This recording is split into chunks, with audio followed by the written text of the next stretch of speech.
have 3 minutes. Thank you very much, Lasky Earlock.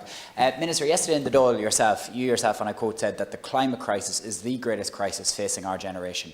And as a result of my role in this chamber as the Fine Gael's Seanad spokesperson for climate action, I want to focus the majority of my remarks on the climate action measures that we put forward in the budget yesterday.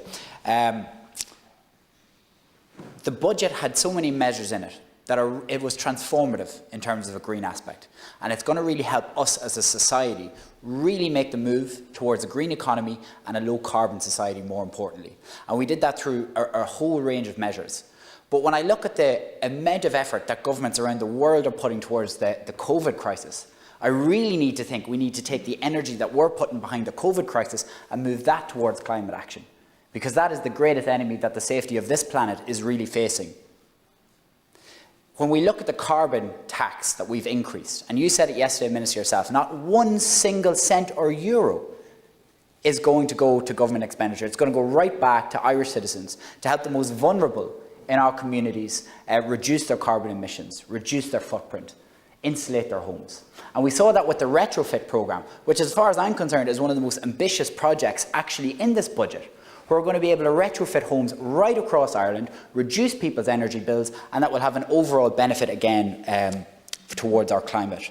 We look at it with the Warmer Home Scheme, where we've actually put €109 million, which is going to go towards the free energy upgrades of people from low-income families and backgrounds. We're talking to businesses about the targets that they must reach and how they can go about meeting those reduction targets.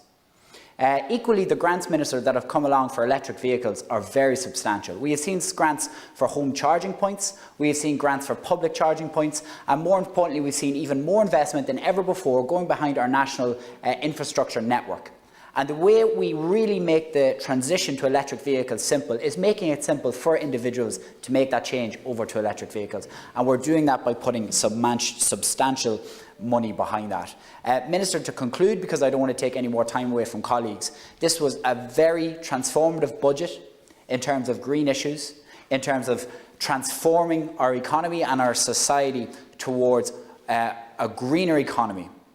And that is what we have to do if we have any chance of this country meeting its required targets by the end of this decade in 2030. Thank you, Minister. Thank you both.